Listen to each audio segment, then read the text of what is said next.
Je pense que la foi m'a été donnée d'abord par mes parents. J'ai eu la chance et la grâce d'avoir des parents qui...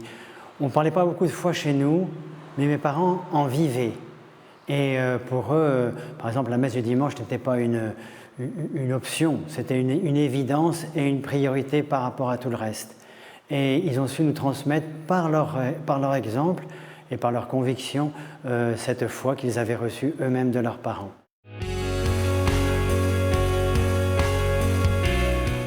Quelquefois, comme du temps du curé d'Ars, quelques phénomènes un peu exceptionnels qu'on n'explique pas, des gens qui sont des guérisons physiques, mais il y a surtout des guérisons du cœur. Et ça, en tant que confesseur, on passe beaucoup d'heures à confesser, il y a la confession permanente à Ars, on se rend compte que vraiment le Seigneur, aujourd'hui comme hier, touche les cœurs et les guérit.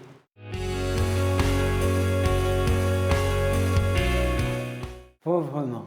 Mais j'allais dire, et c'est justement au cœur même de cette pauvreté que je crois peut être le témoin. Et je vois que le curé d'Ars a été ce témoin-là.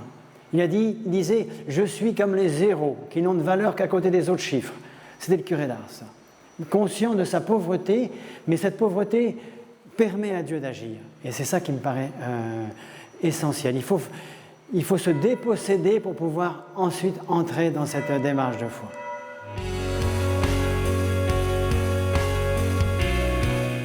En tant que prêtre, je suis appelé à être configuré au Christ prêtre, tête et pasteur. Et Pastores d'Above Vobis, cette exhortation apostolique de Jean-Paul II en 1992, nous rappelle que le prêtre est configuré au Christ.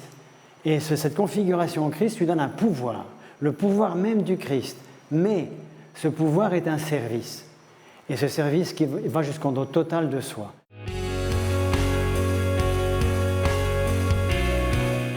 Je ne sais pas si je doute, mais je pose des questions. 1000 questions ne font pas un doute. Donc je peux me poser beaucoup de questions sur le plan de la foi, même sur des paroles de l'Évangile, mais pas forcément douter de la réalité de l'existence de Dieu, de son amour pour moi et pour tous les hommes. Je n'ai pas réponse à tout, mais j'ai une certitude.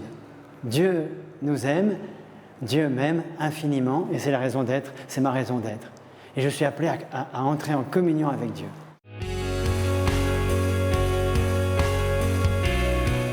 C'est de savoir aimer de Dieu et que cet amour est à vivre aussi entre nous et que cet amour de Dieu qui est le fondement de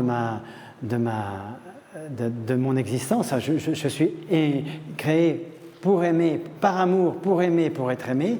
Cet amour, je suis appelé à le vivre aujourd'hui avec Dieu et avec les autres et qui sera en plénitude quand je serai auprès de Dieu.